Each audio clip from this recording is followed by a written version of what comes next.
যদি আমাদের সর্দি কাশি জ্বর হয় তাহলে আমরা অ্যান্টিবায়োটিক খাবো কি খাবো না?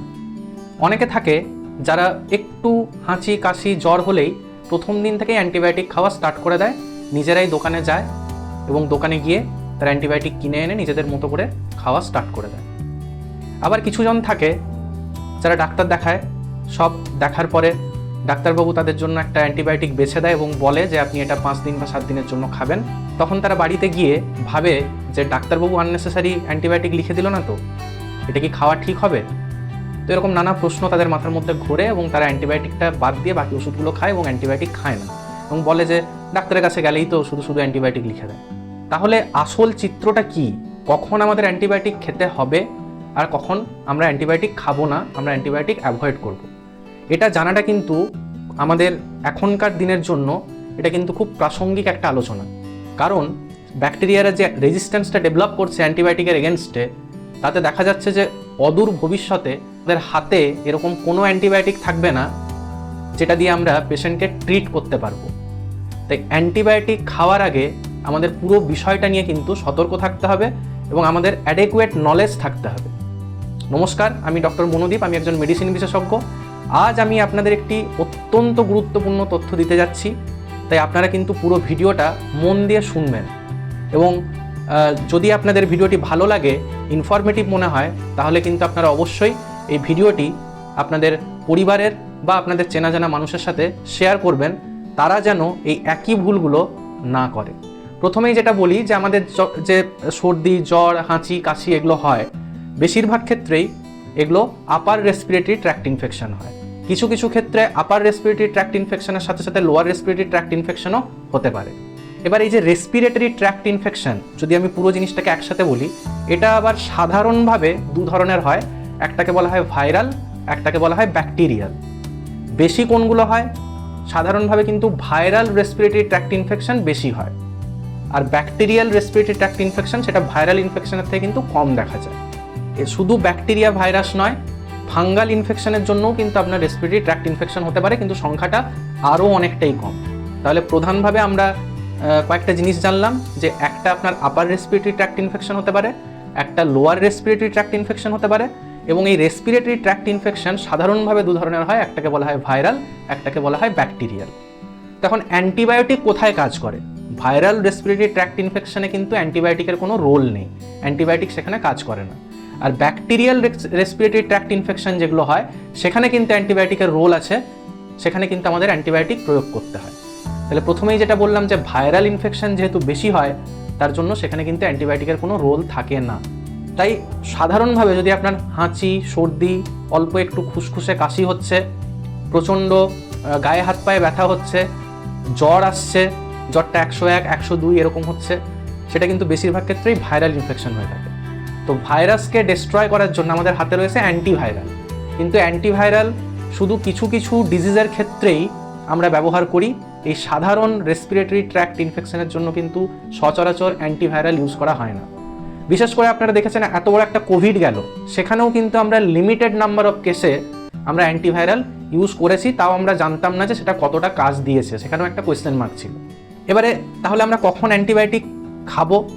এই যে ভাইরাল রেসপিরেটরি ট্র্যাক্ট ইনফেকশনগুলো, এগুলো হওয়ার পরে যাদের ইমিউনিটি কম থাকে তাদের কিন্তু অনেক সময় সেকেন্ডারি ব্যাকটেরিয়াল ইনফেকশন হতে পারে। কাদের ক্ষেত্রে এটা বেশি হয়? যারা বয়স্ক মানুষ তাদের ক্ষেত্রে বেশি হয়, যাদের 60-এর ওপরে বয়স। আবার যাদের কম বয়স, শিশুরা, বাচ্চারা, তাদের ক্ষেত্রেও কিন্তু সেকেন্ডারি ইনফেকশন বেশি হতে পারে। তবে এরকমটা একদমই নয় যে আপনার ভাইরাল ইনফেকশন হলে সবসময় তার সাথে একটা সেকেন্ডারি ইনফেকশন থাকবে, এটা কিন্তু একদমই নয়। আমি একদমই কথা বলছি না, কিন্তু তাদের চান্স বেশি থাকে। এবার আমরা বুঝবো কি করে? ডাক্তারবাবুরা দেখবেন যখন রোগী দেখেন, তারা বিভিন্ন ধরনের প্রশ্ন করে থাকেন, গল্পের ছলে ছলে আপনার কাছে কিন্তু অনেক কথা জেনে নেন। আপনি হয়তো গিয়ে ওই কমপ্লেনগুলো ডাক্তারবাবুকে করছেন না, কিন্তু দেখবেন যখন ডাক্তারবাবু আপনার সাথে কথা বলে, তারা নানা ধরনের প্রশ্ন করে। কবে থেকে জ্বর শুরু হয়েছে, জ্বরটা কখন আসছে, জ্বরের সাথে কাশি হচ্ছে কি না, কাশি যদি হয় সেখানে কফ বেরোচ্ছে নাকি কফ বেরোচ্ছে না, কফ যদি বেরোয় তাহলে তার রঙটা কীরকম হচ্ছে, সেটা হলুদ হচ্ছে, লালচে লালচে হচ্ছে, সেটা নাকি সবুজ সবুজ হচ্ছে, কী ধরনের কফ বেরোচ্ছে, কতটা কফ বেরোচ্ছে, কোন সময় বেশি বেরোচ্ছে, সকালের দিকে হচ্ছে নাকি সন্ধ্যার দিকে হচ্ছে, এমনি নানা ধরনের কিন্তু প্রশ্ন করেন। তার সাথে সাথে দেখবেন আপনাদেরকে জিজ্ঞেস করেন আপনার কি শ্বাসকষ্ট হচ্ছে, তাহলে এত এত প্রশ্ন ডাক্তারবাবু কিন্তু করেন। তো এগুলোর মাধ্যমে তিনি মেনলি কি জানতে চান, যে আপনার যে ইনফেকশনটা হয়েছে সেটা ভাইরাল হয়েছে, ইন্ডিকেশনটা ভাইরালের দিকে বেশি, নাকি সেটা বেশি ব্যাকটেরিয়াকে ইন্ডিকেট করছে। আপনার কি সাথে গলা ব্যথা রয়েছে, আপনার কি কানে ব্যথা রয়েছে, আপনার ধরুন একটা আপার রেসপিরেটরি ট্র্যাক্ট ইনফেকশন হয়েছে, সেটা ধরুন বেশিরভাগ ক্ষেত্রে যেটা আমি বললাম যে সেটা হচ্ছে ভাইরাল ইনফেকশন। কিন্তু যদি দেখা যায় আপনার হলুদ সর্দি বেরোচ্ছে, সেটা কিন্তু ভাইরাল ইনফেকশন নয়, বেশিরভাগ ক্ষেত্রে সেটা কিন্তু ব্যাকটেরিয়াল ইনফেকশন। ধরুন আপনার এই দুটো সাইডে ব্যথা করছে, সেটাও কিন্তু ভাইরাল ইনফেকশন নয়। আপনার ধরুন ঠিক মাথার এই জায়গাগুলোতে ব্যথা করছে, সেটাও কিন্তু মোস্টলি ব্যাকটেরিয়াল ইনফেকশনের জন্য হয়। এগুলো কিন্তু সাইনুসাইটিসকে ইন্ডিকেট করে। এবং সাইনুসাইটিসের ক্ষেত্রেও যদি দেখা যায় যে বেশ কিছুদিন ধরে আপনার সর্দির রঙটা চেঞ্জ হয়ে গেল, আপনার জায়গাগুলোতে ব্যথা আরম্ভ হলো, তাহলে কিন্তু আমাদের অ্যান্টিবায়োটিকের সাহায্য নিতে হয়। ডাক্তারবাবুরা দেখবেন আপনার গলায় টর্চ দিয়ে দেখতে চায় যে আপনার গলার অবস্থাটা কীরকম রয়েছে। আপনার কি গলায় ব্যথা করছে, গলাটা কি লাল হয়ে গেছে, খেতে কি অসুবিধা হচ্ছে। এটাকে সাধারণভাবে আমরা এই জিনিসটাকে সোর থ্রোট বলে থাকি। সেখানে পেন হয় গলাতে, এবং যখন আমরা গিলতে যাই কোনো কিছু, সেখানে কিন্তু ব্যথা হয়। তার সাথে সাথে আমাদের এই যে গ্ল্যান্ড থাকে, আমাদের যে টনসিল থাকে এবং যে লিম্ফ নোডগুলো থাকে, এগুলো কিন্তু অনেক সময় ফুলে যায়। এটা যদি হয়, বেশিরভাগ ক্ষেত্রেই দেখা গেছে সেটা কিন্তু ব্যাকটেরিয়াল হয়। স্ট্রেপ্টোকক্কাস নামে এক ধরনের ব্যাকটেরিয়া আছে, তারাই বেশি সোর থ্রোট করে। আবার লোয়ার রেসপিরেটরি ট্র্যাক্ট ইনফেকশনগুলো কিন্তু ভাইরাসও হতে পারে, ব্যাকটেরিয়াও হতে পারে। কিন্তু সেক্ষেত্রে ডাক্তারবাবু যদি আপনার বুকের মধ্যে স্টেথো দিয়ে দেখে, তাহলে তার কিছু সাউন্ড সে শুনতে পায়। সেটা নর্মাল ব্রেথ সাউন্ড যদি থাকে, আমাদের যে নর্মাল আমরা শ্বাস প্রশ্বাস নেওয়ার সময় নর্মাল যে আওয়াজটা হয়, সেখানে যদি কোনো চেঞ্জ আসে, সেখান থেকে কিন্তু খুব সহজেই বোঝা যায় যে আপনার লাংগুলোর কন্ডিশন কি, ইনফেকশনটা কোথায় রয়েছে।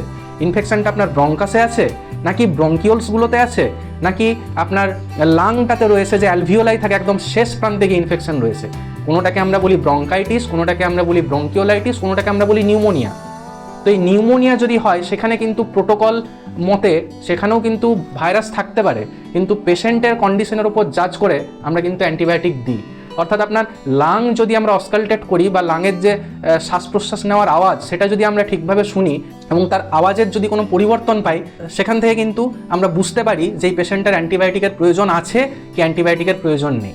তাহলে অনেকগুলো ফ্যাক্টরের ওপর কিন্তু ডিপেন্ড করে যে আপনার অ্যান্টিবায়োটিক নেওয়া প্রয়োজন কি প্রয়োজন নয়। এমনও তো হতে পারে, আমি যেটা বললাম যে রেসপিরেটরি ট্র্যাক্ট ইনফেকশন ভাইরাসও হতে পারে, ব্যাকটেরিয়াও হতে পারে। হতে পারে আপনার ওটা ভাইরাস হয়নি, প্রথম দিন থেকে ওটা ব্যাকটেরিয়াল, এবং সেক্ষেত্রে কিন্তু তার যে কোর্স অফ ডিজিজ, যার যে ইলনেস, তার যে কোর্সটা, সেটা কিন্তু সম্পূর্ণ ডিফারেন্ট হবে ভাইরাসের থেকে। তাই সব জিনিসগুলো কিন্তু বাড়িতে বসে নিজে নিজে জানাটা একদমই সম্ভব নয়।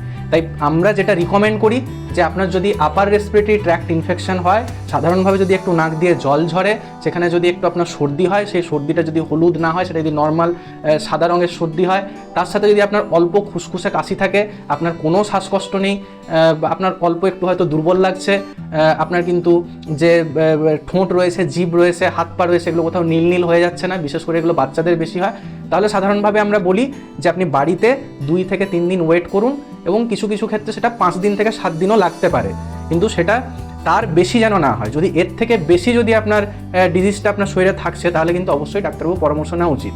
কিন্তু প্রথম দিন থেকে যদি দেখছেন আপনি যে 102-এর বেশি জ্বর আসছে, প্রথম দিন থেকেই দেখছেন যে না আপনার কাশিটা তীব্রভাবে হচ্ছে, কাশির সাথে সাথে আপনার আওয়াজ হচ্ছে এক ধরনের কাশতে গেলে, এবং দেখছেন যে কাশির সাথে সাথে হলুদ রঙের কফ বেরোচ্ছে, বা কফের রঙটা কিন্তু ঠিক সাদা সাদা টাইপের নয়, সেটা একটু হলুদ আবহ, বা অনেক ক্ষেত্রে সবুজ রঙের, বা একটু লালচে লালচে অনেক সময় হতে পারে, রক্ত আসতে পারে কফের সাথে, সেগুলো যদি দেখেন, শ্বাসকষ্ট যদি আপনার হয়, তাহলে কিন্তু আপনি বাড়িতে বসে থাকবেন না, তাহলে কিন্তু প্রথম দিন থেকেই চিকিৎসকের পরামর্শ নিন। কারণ এই জিনিসগুলো কিন্তু যে খারাপ যে জিনিসগুলো রয়েছে, একটা কমপ্লিকেশনের কিন্তু একটা সাইন হতে পারে। তাই সব জিনিসটা বাড়িতে বসে ঠিক না করে আমাদের একটা প্রোটোকলের মধ্যে আসা উচিত। আমাদের সব জিনিসকে একটা স্ট্যান্ডার্ড একটা প্রোটোকল ফলো করা উচিত। সেটা কীরকম? 2-3 দিন আপনি বাড়িতে থাকুন, আপনি গরম জলে গার্গিল করুন, আপনি স্টিম ইনহেলেশন নিন, আপনি মধু খান, আপনি গরম স্যুপ খেতে পারেন।